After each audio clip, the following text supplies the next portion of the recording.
الحمد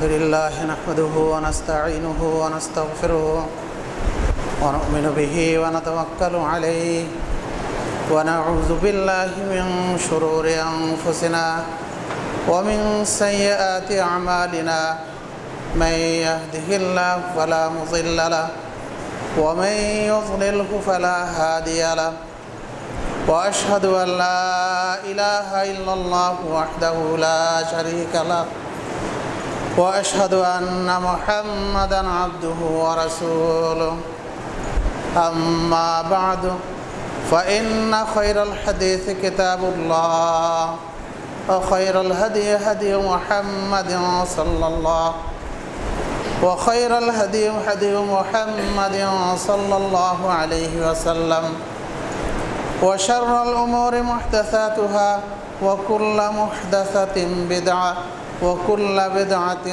ضلالة وكل ضلالة في النار فأعوذ بالله من الشيطان الرجيم بسم الله الرحمن الرحيم يا أيها الذين آمنوا اتقوا الله حق تقاته ولا تموتن إلا وأنتم مسلمون يا أيها الناس اتقوا ربكم الذي خلقكم من نفس واحدة وخلق منها زوجها وبث منهما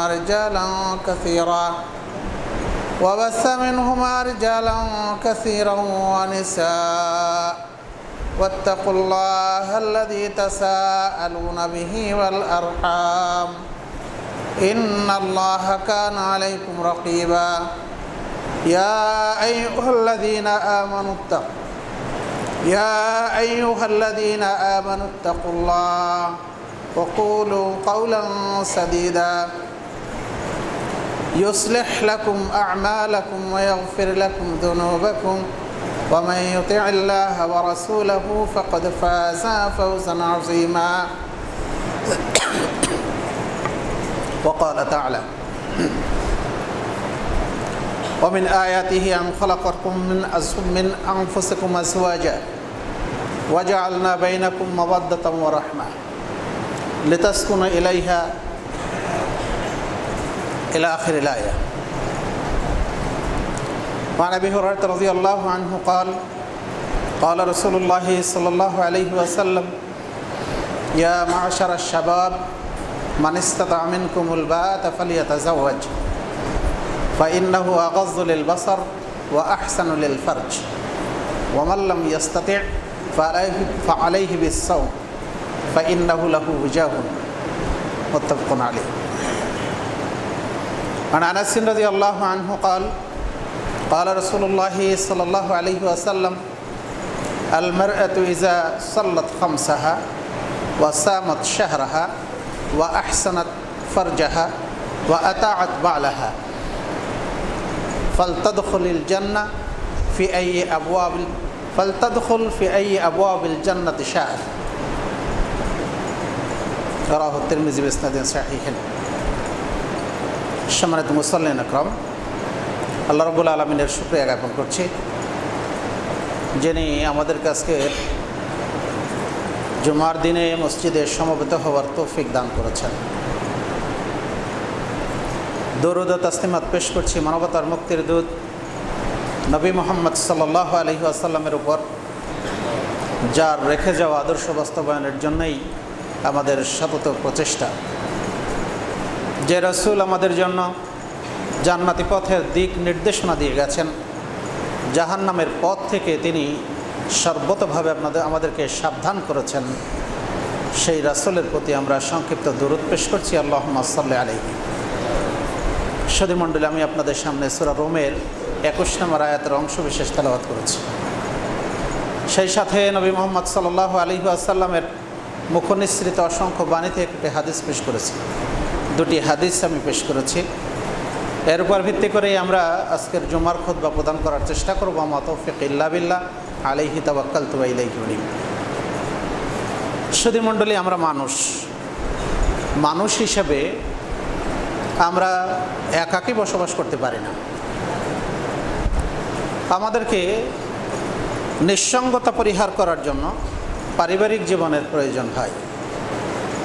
আল্লাহ রাব্বুল আলামিন যখন আদম আলাইহিস সালামকে সৃষ্টি করলেন, তখন তার একাকিত্ব দূর করার জন্য, তার নিঃসঙ্গতাকে দূর করার জন্য তিনি হাওয়া আলাইহিস সালামকে সৃষ্টি করলেন, রেখে দিলেন তার জান্নাতে।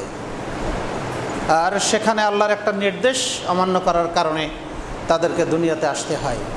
তারই ফলশ্রুতিতে আজকে আমরা দুনিয়াবী জীবনে আমরা আমল করি, আল্লাহ রাব্বুল আলামিনের নির্দেশনা প্রতিপালনের চেষ্টা করছি। আল্লাহর ঘোষণা অনুযায়ী আদম আলাইহিস সালামকে তিনি ওয়াদা দিয়েছিলেন, তোমার সন্তান সন্ততির মধ্যে যারা আমার নির্দেশনা প্রতিপালন করবে তারা পুনরায় আবার এই জান্নাতে ফিরে আসবে। আমাদের সেই গন্তব্যস্থল হচ্ছে জান্নাত। দুনিয়াবী জীবন আমরা বলতে পারি এটা একজন পথিকের ন্যায় অল্প সময় মাত্র এখানে আমরা অবস্থান করি। যেমনভাবে রাসূলুল্লাহ সাল্লাল্লাহু আলাইহি ওয়াসাল্লাম তিনি বলছিলেন, মালি ওয়ালিদ দুনিয়া, আমার এবং দুনিয়ার কি হলো, আনা ওয়াদ দুনিয়া কারাকিবিন, আমি এবং দুনিয়া হচ্ছে একজন পথিকের ন্যায়। ইস্তাজাল্লা তাহতা শাজারাতিন, যে ব্যক্তি কোনো গাছের নিচে অল্প সময়ের জন্য সে আশ্রয় গ্রহণ করলো, ছায়া গ্রহণ করলো, সুম্মা রাহা ও তারাকাহা, অতঃপর সে চলে গেল, ছায়াটাও ছেড়ে দিল। তাহলে দুনিয়াবী জীবন আমাদের এই অল্প সময়ের বিশ্রামের জন্য, অল্প সময় এখানে অবস্থানের জন্য। কিন্তু আমার আপনার আমলে সলেহ, আমার আপনার সৎকর্ম সম্পাদনের মাধ্যমে এই দুনিয়া আমাদের জন্য জান্নাতের টুকরায় পরিণত হতে পারে। আবার মানুষের মানবীয় গুণাবলীর বাইরে শয়তানি কর্মকাণ্ডের মাধ্যমে দুনিয়া জাহান্নামের টুকরা হতে পারে। সুতরাং আমি আপনি বেছে নেব আমরা কোথায় যাব। আজকে আমরা যদি পত্রিকার পাতায় চোখ বুলাই তাহলে দেখতে পাই সংসার ভাঙার, পরিবার ভাঙার, স্বামী স্ত্রীর বিচ্ছেদের কত ঘটনা আমার সমাজে ঘটছে। কিন্তু কারণটা কি? এর মৌলিক যে কারণ সেটা হলো আমাদের অজ্ঞতা। আমরা শুধু নিতে জানি, দিতে জানি না। ফলে আমাদের মধ্যে এই দেনা পাওনা, আমাদের মধ্যে নেওয়া দেওয়া, এগুলিতে যখনই ঘাটতি ঘটে তখনই পরিবার ভাঙে। সুধীমণ্ডলী, আমি আজকে আপনাদের সামনে আদর্শ পরিবার কিভাবে গঠন করা যায় সে বিষয়ে কিছু আলোচনা করার চেষ্টা করব। মা তৌফিক ইল্লা বিল্লাহ, আলাইহি তাওয়াক্কালতু ওয়া ইলাইহি উনীব। আল্লাহ বলছেন, আল্লাহ রাব্বুল আলামিনের নিদর্শনের অন্যতম হচ্ছে মিন আয়াতিহি আন খালাকা লাকুম মিন আজওয়াজ মিন আনফুসিকুম আজওয়াজ। আল্লাহর নিদর্শনের অন্যতম হচ্ছে তোমাদের থেকে তোমাদের স্ত্রীদেরকে সৃষ্টি করেছেন, লিতাসকুনু ইলাইহা মাওয়াদ্দাতান ওয়া রাহমা, যাতে করে তোমরা সেখানে শান্তি পেতে পারো, ভালোবাসা, মহব্বত পেতে পারো। তাহলে পারিবারিক বন্ধন একটা আন্তরিকতাপূর্ণ, একটা প্রেম ভালোবাসার বন্ধন এখানে তৈরি হয়। সম্পূর্ণ অপরিচিত দুজন মানুষ, একজন পুরুষ এবং একজন নারী, আগে যে কাউকে চিনত না, কিন্তু বিবাহের মাধ্যমে তারা একে অপরে এক জায়গায় অবস্থান করে। ফলে একজন মহিলা সে তার আত্মীয় স্বজন, তার পিতামাতা, তার সব আপনজন ছেড়ে দিয়ে একজন মানুষের কাছে সে চলে আসে, সে হলো তার স্বামী। তাহলে সেই মানুষটার দায়িত্ব কতটুকু? অনেক দায়িত্ব। একজন মেয়ে তার সব ছেড়ে দিয়ে একটা পুরুষের কারণে সে চলে আসে, অথচ আমরা না বোঝার কারণে, আমরা দায়িত্ব সচেতন না হওয়ার কারণে আমরা সেই মহিলার প্রতি নানা ধরনের অন্যায়, অবিচার, অত্যাচার, বিভিন্ন ধরনের কাজ আমরা করে থাকি, যেগুলি আসলে একজন মানুষ হিসেবে এটা সমীচীন নয়। সুধীমণ্ডলী, এই পরিবার, এই পারিবারিক জীবন, এই দাম্পত্য জীবন সুখী হওয়ার জন্য আমাদের অনেক করণীয় আছে। তার মধ্যে প্রথম যেটা দরকার সেটা হলো এই, আমি আপনি প্রত্যেকেই বিবাহের সময় আমরা কন্যা নির্বাচন করি, কিন্তু সেক্ষেত্রে আমার করণীয় কি? সেই ক্ষেত্রে প্রথম যেটা করণীয় সেটা হলো এই, আমাদেরকে অবশ্যই একজন ইমানদার, একজন মুমিনা মহিলাকে বাছাই করতে হবে। আল্লাহ বলছেন, ওয়ালা তানকিহুল মুশরিকিনা হাত্তা ওয়ালা তানকিহুল মুশরিকাতি হাত্তা ইউমিননা ওয়ালা আমাতুন মুমিনাতুন খায়রুম মিন মুশরিকাতিন ওয়ালাউ আ'জাবাতকুম। তোমরা কোনো মুশরিকা মহিলাকে বিবাহ করো না, বরং একজন মুমিনা দাসী তোমাদের জন্য উত্তম মুশরিকা স্বাধীন মহিলার চেয়ে। যদিও সে তোমাদেরকে বিমোহিত করে, সে তোমাদেরকে আকৃষ্ট করে, তারপর একজন মুমিনা দাসী তোমাদের জন্য উত্তম। যতক্ষণ পর্যন্ত সে ঈমান না আনে ততক্ষণ পর্যন্ত তাকে তোমরা বিবাহ করো। এরপর আল্লাহ বলছেন ওয়ালা তানকিহুল মুশরিকিনা হাত্তা ইউমিনু, তোমরা তোমাদের নারীদেরকে কোনো মুশরিক লোকের কাছে বিবাহ দিও না যতক্ষণ পর্যন্ত সে ঈমান না আনে। ওয়ালা আবদুম মুমিনুন খায়রুম মিন মুশরিকিন ওয়ালাউ আ'জাবাকুম, একজন মুমিন দাস মুশরিকের চেয়ে উত্তম যদিও সেই মুমিন দাস তোমাদেরকে যদিও সেই মুশরিক তোমাদেরকে বিমোহিত করে, তোমাদেরকে আকৃষ্ট করে। সূরা বাকারা 221 নম্বর আয়াত। তাহলে প্রথম যেটা করণীয় সেটা হলো এই স্ত্রী হতে হবে মুমিনা, সার্বিক দিক দিয়ে সে যেন মুমিন নারী হয়, এটা আমাদেরকে চেষ্টা করতে হবে। কিন্তু সমাজের বাস্তবতা হলেই আমরা দেখি ওই মেয়ের বাপের কতটা সম্পদ আছে, সে নিজের মেয়ে কতটুকু ভাগে পাবে, সেই মেয়ে নিজে কোনো চাকরি করে কিনা অথবা তার নামে কোনো ব্যাংক ব্যালেন্স আছে কিনা সেটাই আমরা দেখি। রাসূলুল্লাহ সাল্লাল্লাহু আলাইহি ওয়াসাল্লাম সেটাই বলেছেন। আবু হুরায়রা রাদিয়াল্লাহু আনহু থেকে বর্ণিত, তিনি বলেন রাসূলুল্লাহ সাল্লাল্লাহু আলাইহি ওয়াসাল্লাম বলেছেন তুনকাহুল মারআতু লিআরবাঈন, মেয়েদেরকে বিবাহ করা হয় 4টি গুণ দেখে। লিহাসাবিহা, তার বংশ দেখে, ওয়ালি মালিহা, তার দিন তার সম্পদ দেখে, ওয়ালি জামালিহা, তার সৌন্দর্য দেখে, ওয়ালি দীনিহা, তার দিনদারি দেখে। ফাসফার বিজাতিদ দিন, তোমরা দিনদারিকে অগ্রাধিকার দাও। তারিবাত ইয়াদাকা, যদি সেটা না করো তাহলে তোমার ডান হাত ধ্বংস হোক, ক্ষতিগ্রস্ত হোক। তার মানে দিনদারিকেই অগ্রাধিকার দেওয়ার জন্য রাসূলুল্লাহ সাল্লাল্লাহু আলাইহি ওয়াসাল্লাম বলেছেন। সমাজে যদিও 4টি জিনিস দেখে বিবাহ দেওয়া হয়, কিন্তু অগ্রাধিকার দিতে হবে দিনদারিকে। আমরা সেক্ষেত্রে পিছিয়ে। মেয়ে বিবাহ দেওয়ার জন্য যেমন দেখি ছেলের বড় ভালো চাকরি আছে কিনা সেটা যেমন দেখি, ঠিক তেমনিভাবে ছেলে বিবাহ দেওয়ার জন্য আমরা দেখি যে মেয়ের সম্পদ আছে কিনা। দিনদারি আমাদের কাছে উপেক্ষিত। ফলে একজন মুমিনা নারী সে যতটা তার স্বামীকে উজাড় করে দিতে পারে, একজন ঈমানহীন নারী সে কিন্তু অতটা দেয় না। বরং সে মনে করে কি, আরে সেও মানুষ আমারও মানুষ, তারও যেমন সেবার প্রয়োজন আমার তো সেবার প্রয়োজন আছে। আর ফলে এই যখন দুইজন দুই দিকে অবস্থান করে সংসারে ভাঙনের সুর এখান থেকে বেজে ওঠে। সুতরাং আপনাকে আমাকে চিন্তা করতে হবে। রাসূলুল্লাহ সাল্লাল্লাহু আলাইহি ওয়াসাল্লাম বলছেন ইয়া মাশারা শাবাব, হে যুবক সম্প্রদায়, মান ইসতাতা মিনকুমুল বাআতা ফালিয়াতাযাওয়াজ, তোমাদের যাদের সামর্থ্য আছে তারা বিবাহ করো। ফাইন্নাহু আগাযযু লিল বাসার ওয়া আহসানু লিল ফারজ, কেননা সেটা চোখকে অবনমিত রাখে এবং লজ্জাস্থানকে হেফাজত করে। ওয়া মান লাম ইয়াস্তাতি, যার সামর্থ্য নাই, ফাআলাইহি বিসসাওমে, তার জন্য আবশ্যক হলো সিয়াম পালন করা। ফাইন্নাহু লাহু বিজাহুন, কারণ এটাই হচ্ছে তার আত্মনিয়ন্ত্রণকারী। তাহলে যুবক বিবাহ করবে, কিন্তু আমাদের সমাজে বিবাহ করতে গেলে নানা প্রতিকূলতা, নানা প্রতিবন্ধকতা বিবাহটাকে একটা কঠিন বিষয় পরিণত করেছে। যেমন সমাজের মানুষ আজকে সামাজিকতার দোহাই দিয়ে ছেলে বিবাহ করবে, তার সামর্থ্য নাই 1 লাখ টাকা দেওয়ার, 5 লাখ 1 টাকা 10 লাখ 1 টাকা মহারণা বেঁধে বসে আছে। কঠিন করে দেওয়া হচ্ছে বিবাহকে। আর যার ফলে একজন ছেলে প্রাপ্তবয়স্ক হওয়ার পর যখন সে বিবাহ বন্ধনে আবদ্ধ হতে না পারে, তখন তার জৈবিক চাহিদা পূরণ করার জন্য সে জিনা ব্যভিচারের পথ সে অবলম্বন করে। সমাজের এই দুষ্ট ক্ষত দূর করার জন্য আপনাকে আমাকে চেষ্টা করতে হবে বিবাহটাকে সহজ করে দেওয়ার।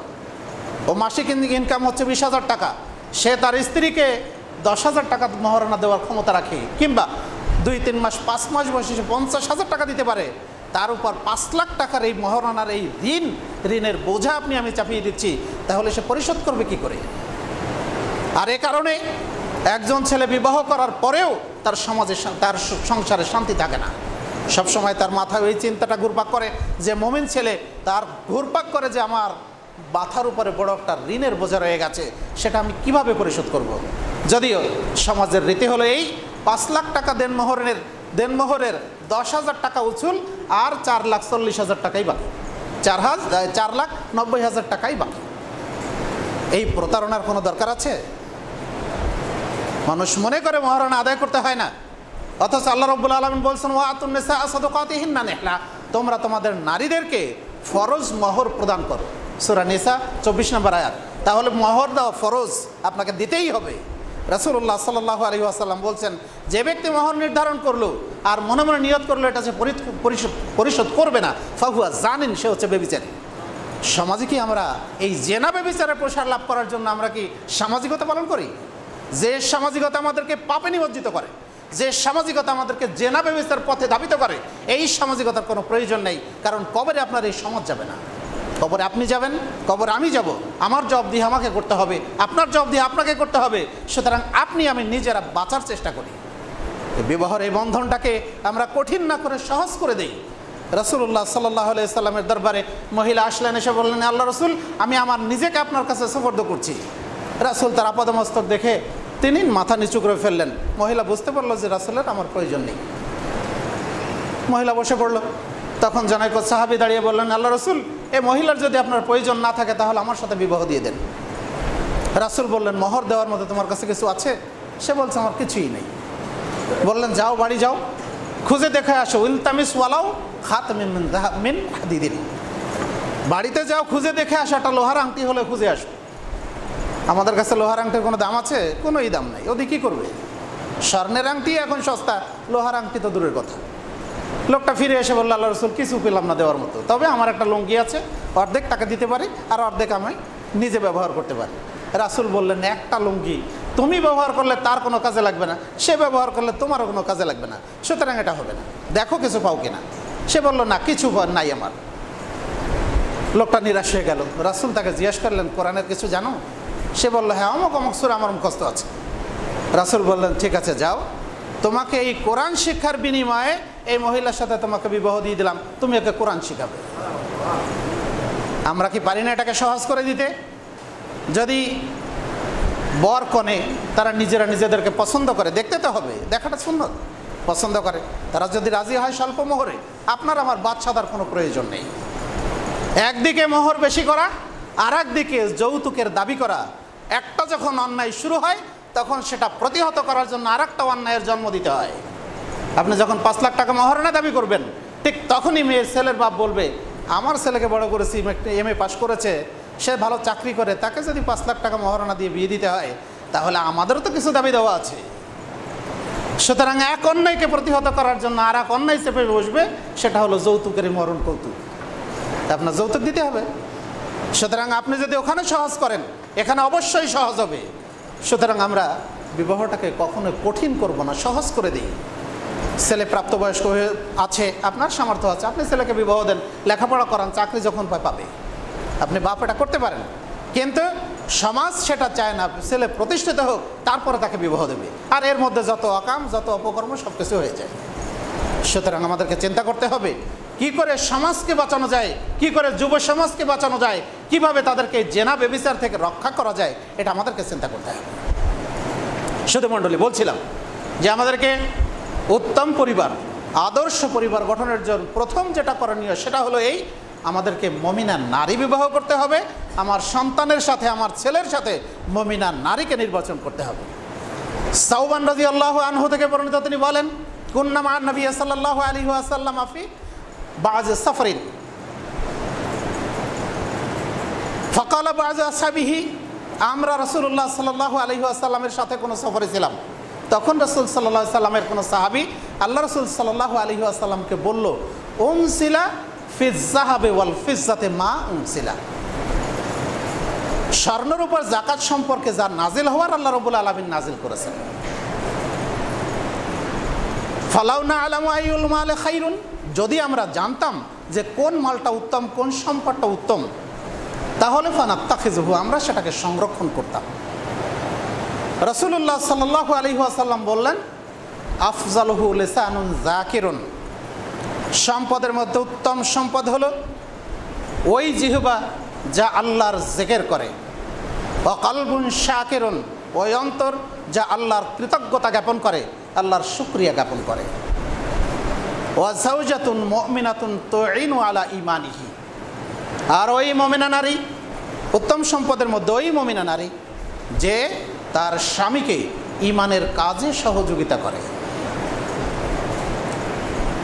সুনানে তিরমিজি হাদিস নাম্বার 3094, সুনানে নাসাইতে এসেছে এই একই সাহাবী থেকে বর্ণিত, এই হাদিসের শেষে রাসূলুল্লাহ সাল্লাল্লাহু আলাইহি ওয়াসাল্লাম বলছেন,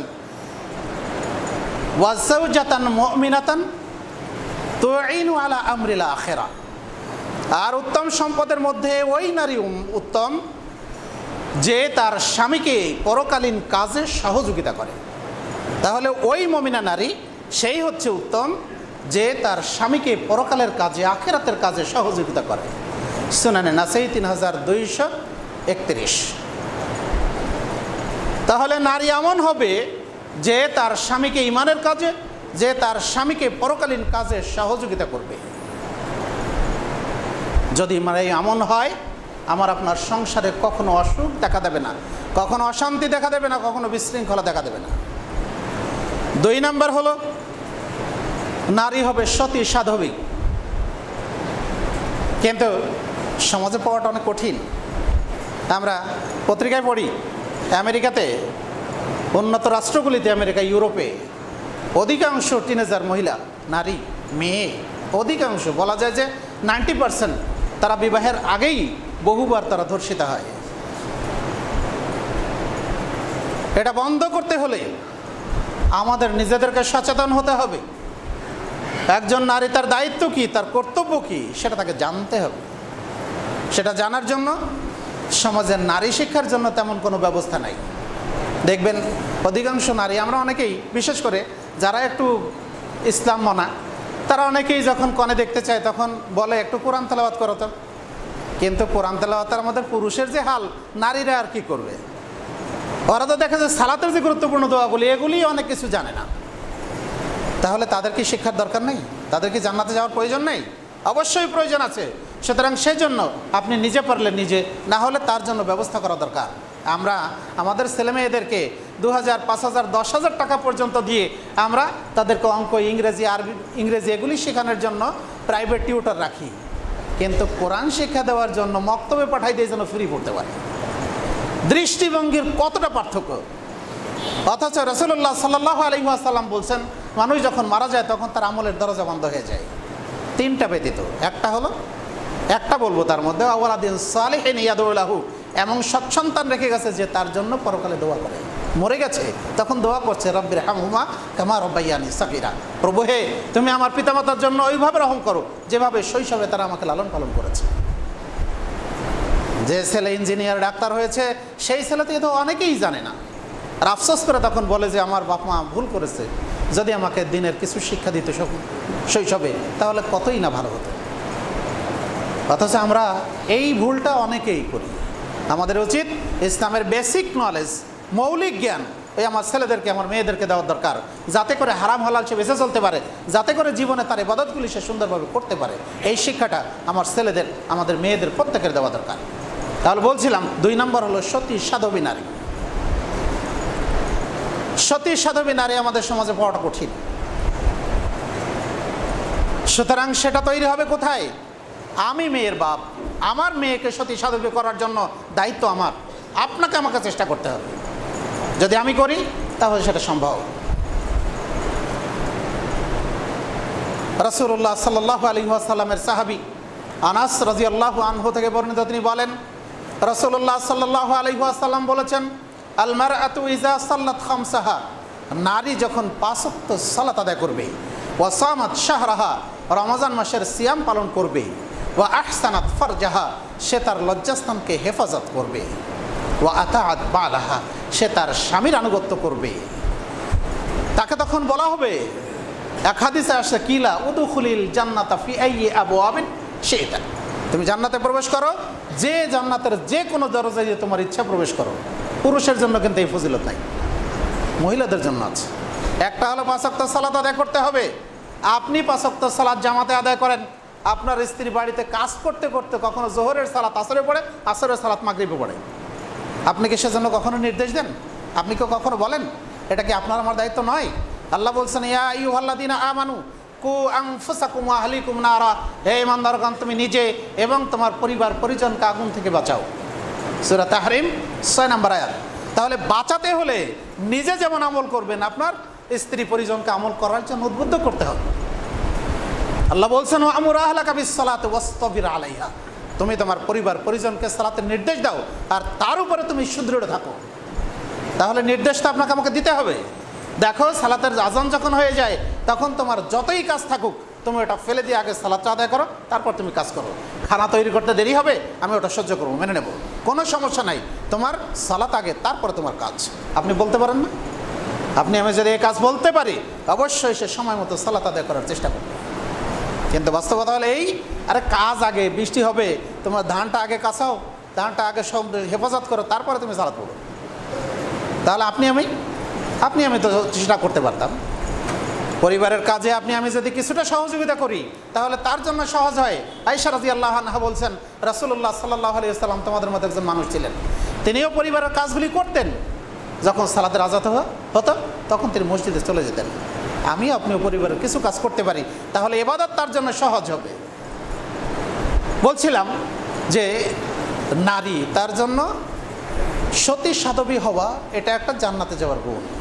আমার পরিবারের যার জন্য আমি আমার স্ত্রী হিসাবে মনোনীত করব কিংবা আমার ছেলের স্ত্রী হিসাবে মনোনীত করব, তাকে সতী সাধবী হতে হবে। এই হাদিসে রাসূলুল্লাহ সাল্লাল্লাহু আলাইহি ওয়াসাল্লাম বলছেন, ৫ ওয়াক্ত সালাত আদায় করা, রমজান মাসের সিয়াম পালন করা এবং লজ্জাস্থানের হেফাজত করা, যদি সেটা করে আর স্বামীর আনুগত্য করে তাহলে সে জান্নাতের যে কোনো দরজা দিয়ে ইচ্ছা প্রবেশ করতে পারবে। ইব্রাহিম আলাইহিস সালামের স্ত্রী, সহিহ বুখারীর 2217, সারাকে নিয়ে তিনি তার দেশ থেকে হিজরত করছেন মিশরের দিকে বা কেনানের দিকে। তখন অত্যাচারী বাদশাহ তার দেশে প্রবেশ করলে বাদশার লোকেরা গিয়ে সারাকে নিয়ে গেল। অনেক বড় ঘটনা, আমি সংক্ষেপে বলছি। সারাকে যখন নিয়ে যায়, সে নিয়ে গিয়ে বাদশাহ তার সাথে কুকর্ম করার জন্য একটা রুমের মধ্যে যখন সে আসে, সারা আলাইহিস সালাম 2 রাকাত সালাত আদায় করে তিনি আল্লাহর কাছে দোয়া করলেন, আল্লাহুম্মা ইন কুনতা তা'লামু আন্নী আমানতু বিরাসূলিকা আন্নী আমানতু বিকা ওয়া বিরাসূলিকা ওয়া আহসানতু ফারজি ইল্লা আলা যাওজি। হে আল্লাহ, তুমি যদি জেনে থাকো আমি তোমার উপর ঈমান এনেছি এবং তোমার রাসূলের উপর ঈমান এনেছি, আর আমি আমার লজ্জাস্থানকে হেফাজত করেছি, তবে আমার স্বামী ব্যতীত, ফালা তুসাল্লিত আলাইয়াল কাফির। আল্লাহ, তাহলে তুমি এই কাফেরকে আমার উপর ক্ষমতা দিও না। কাফের হুমড়ি খেয়ে পড়ে গেল, ঘুমাতে লাগলো, মৃত্যুর মতো আওয়াজ করতে লাগলো। সারা বললেন, আল্লাহ যদি মারা যায় তার লোকেরা বলবে যে সারা এমনই ডাইনি যে সে আমাদের রাজাকে মেরে ফেলেছে। আল্লাহ, তুমি ওকে আগের মতো জীবিত করে দাও। আগের মতো হয়ে গেল। তিনবার চেষ্টা করার পরে সে ব্যর্থ হয়ে তখন বলল যে তোমরা এই শয়তানিকে ধরে নিয়ে আসছো, ওকে ইব্রাহিমের কাছে পাঠিয়ে দাও, আর সারাকে, এই হাজেরাকে ওর জন্য হাদিয়া হিসেবে দিয়ে দাও। একদিকে শয়তানি বলছে, আর একদিকে হাদিয়াও দিচ্ছে। তাহলে এই সতীত্ব, এর তেজ অন্যরকম হবে। একজন সতী মহিলা তার সব কিছু দিতে পারে, কিন্তু সে তার সতীত্ব কখনোই সে দেয় না। আয়েশা রাদিয়াল্লাহু আনহার উপর অপবাদ দেওয়া হলো। সহিহ বুখারীর 4141 নম্বর হাদিসে বিস্তারিত বর্ণনা। আয়েশা রাদিয়াল্লাহু আনহা একটা মাস কেটে কাটালেন।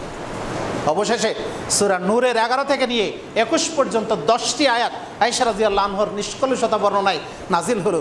কিয়ামত পর্যন্ত মানুষ সেই কোরআনের আয়াত তেলাওয়াত করবে। আমরা এই সতী সাধবী নারীদের ইতিহাস আমরা পড়ি, কিন্তু সেখান থেকে আমরা শিক্ষা গ্রহণ করি না। যাই হোক, আমাদের আদর্শ পরিবার গঠন করতে হলে আমাদের নারীদেরকে সতী সাধবী হতে হবে এবং তাদেরকে আমাদের বিবাহ করার চেষ্টা করতে হবে। 3 নম্বর গুণ হলো এই আল ওয়াদুদুল আউদ। রাসূলুল্লাহ সাল্লাল্লাহু আলাইহি ওয়াসাল্লাম বলছেন, খায়রুন নিসাইকুম মিন আহলিল জান্নাহ। তোমাদের নেসাদের মধ্যে, তোমাদের নারীদের মধ্যে জান্নাতি নারীরা হচ্ছে ওই আল ওয়ালুদুল ওয়াদুদুল আউদ,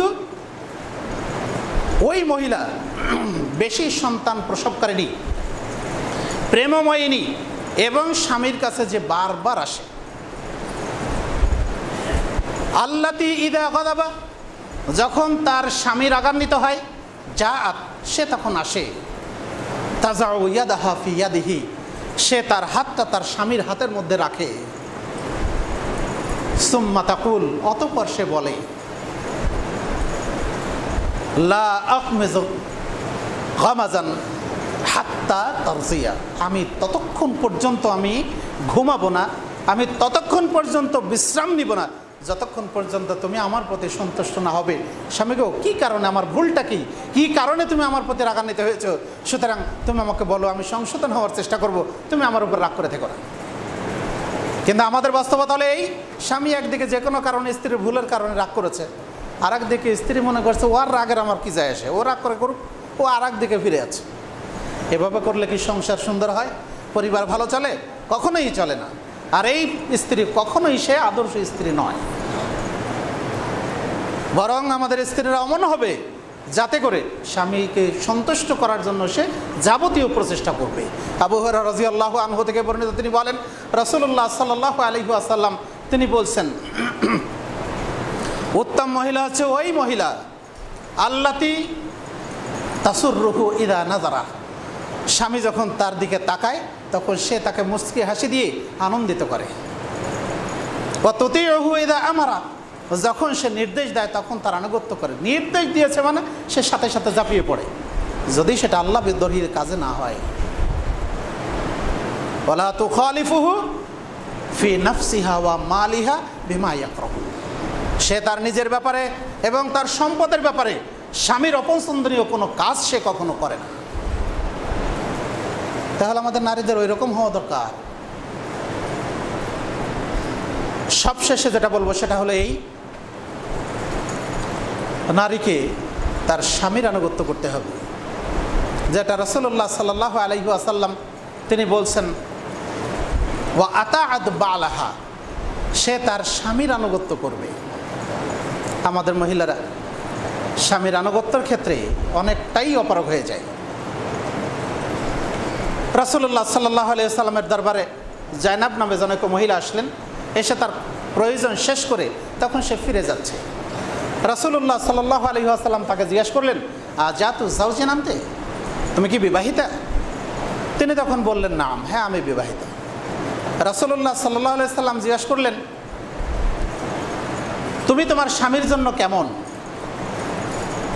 তখন তিনি বলছেন, মা আলুহু ইল্লা মা আজাস্তু, আমি ততক্ষণ আমি আমার স্বামীর সেবা করি যতক্ষণ আমি অপারগ না হই। রাসূলুল্লাহ সাল্লাল্লাহু আলাইহি ওয়াসাল্লাম তাকে বললেন, উনজুরি আইনা আনতে মিনহু, তুমি খেয়াল করো যে তুমি তোমার স্বামী থেকে কোথায় অবস্থান করছো। ফাইন্নাহু জান্নাতুকা ওয়া নারুকা, কেননা সেই হচ্ছে তোমার জান্নাত এবং তোমার জাহান্নাম। বৈধ কাজে স্বামীর আনুগত্য করে তুমি যদি তাকে সন্তুষ্ট করতে পারো তাহলে তুমি জান্নাতে যেতে পারবে। আর তুমি স্বামীর অবাধ্য হয়ে তুমি যদি স্বামীর অসন্তুষ্টি অর্জন করো তাহলে জান্নাত তোমার জন্য নয়, তোমাকে জাহান্নামে যেতে হবে। আনুগত্যের ক্ষেত্রে আমরা আমাদের স্ত্রী পরিজন, আমাদের কন্যা জননীরা অনেক ক্ষেত্রেই ব্যর্থ হয়ে যায়। আমরা সালাফে সালেহিনের, সাহাবায়ে কেরামের, তাবেঈন এজমের ইতিহাস অনেকেই জানি, কিন্তু আসলে সেগুলো আমরা মানার চেষ্টা করি না। ইসলামের পঞ্চম খলিফা হিসেবে খ্যাত ওমর ইবনে আব্দুল আজিজ রাহিমাহুল্লাহ, তার স্ত্রী হচ্ছেন ফাতেমা। এই ফাতেমা তিনি ছিলেন মারওয়ান ইবনে আব্দুল মালিক ইবনে মারওয়ানের মেয়ে, খলিফার মেয়ে। তিনি ওমর ইবনে আব্দুল আজিজের স্ত্রী, খলিফার স্ত্রী। তার 4 জন ভাই ছিল খলিফা, ওয়ালিদ ইবনে আব্দুল মালিক, ইয়াজিদ ইবনে আব্দুল মালিক, হিশাম ইবনে আব্দুল মালিক এবং ইয়াজিদ ইবনে আব্দুল মালিক। এই 4 জন খলিফার তিনি বোন। তিনি যখন ওমর ইবনে আব্দুল আজিজ রাহিমাহুল্লাহর স্ত্রী হিসাবে তার বাড়িতে আসেন, তখন ওমর ইবনে আব্দুল আজিজ বললেন যে, দেখো তুমি খলিফার মেয়ে, তোমার ভাইয়েরা অনেকেই খেলাফতের দায়িত্ব পালন করেছে, তুমি এখন খলিফার স্ত্রী, সুতরাং তোমার যে বিলাস বসনগুলি আছে, যে স্বর্ণ অলঙ্কার আছে, আমি চাই তুমি এগুলি বাইতুল মালে দান করে দাও। তিনি তার সব স্বর্ণ গহনা যা ছিল জমা করে একটা থলিতে রেখে বাইতুল মালের যিনি রক্ষক ছিলেন তার কাছে দিয়ে দিলেন। ওমর ইবনে আব্দুল আজিজ রাহিমাহুল্লাহ তিনি যখন 101 হিজরিতে তিনি মৃত্যুবরণ করেন, তখন এই বাইতুল মালের যিনি রক্ষক ছিলেন তিনি এসে বললেন যে, রানী মহোদয়, আমি আপনার সম্পদগুলিকে, আপনার ব্যক্তিগত জিনিস, এটা আমি সংরক্ষণ করে এক জায়গায় রেখে দিয়েছি, আপনি যদি চান তাহলে আপনি আপনার এই জিনিসগুলি ফিরিয়ে নিয়ে আপনি এটা ব্যবহার করতে পারেন। তখন তিনি বললেন, মা কুনতু লা উতিয়াহু হাইয়ান, লা উসিহি মাইয়াতান, আমি কখনোই এমন মানুষ হব না যার জীবদ্দশায় আমি তার আনুগত্য করেছি, তিনি মৃত্যুবরণ করেছেন বলে আমি এখন তার অবাধ্যতা হব, এটা আমি কখনোই করব না। সুবহানাল্লাহ বিহামদি। কে বললেন? ওমর ইবনে আব্দুল আজিজ রাহিমাহুল্লাহর স্ত্রী, যার পিতা ছিলেন খলিফা, যার চারজন ভাই ছিলেন খলিফা, যার স্বামী খলিফা। তাহলে স্বামীর আনুগত্য এটাকেই বলে। জীবদ্দশায় তিনি যেমন হবেন, স্বামী মৃত্যুবরণ করলেও অনুরূপী হবেন, তার অবাধ্য কখনোই তিনি হবেন না। সুতরাং এমনটা যদি হয় তাহলে পরিবারে অবশ্যই শান্তি ফিরে আসবে। আর এটা হওয়ার জন্য আমাদের স্ত্রী পরিজনকে, আমাদের মেয়েদেরকে সুশিক্ষায়, আদর্শ শিক্ষায়, ইসলামী শিক্ষায় শিক্ষিত করা দরকার। সে প্রচেষ্টা আপনার আমার প্রত্যেকের দরকার, যাতে করে তারা ইসলামের মৌলিক শিক্ষাগুলি লাভ করতে পারে। আমরা সেই ব্যবস্থা করি। আল্লাহ আমাদেরকে তৌফিক দান করুন। আল্লাহুম্মা আমিন। أقول قولي هذا أستغفر الله لي ولكم ولسائر المسلمين. بارك الله لنا ولكم في القرآن العظيم ونفعنا بالآيات والذكر الحكيم إنه تعالى جواد كريم ملك بر رؤوف رحيم.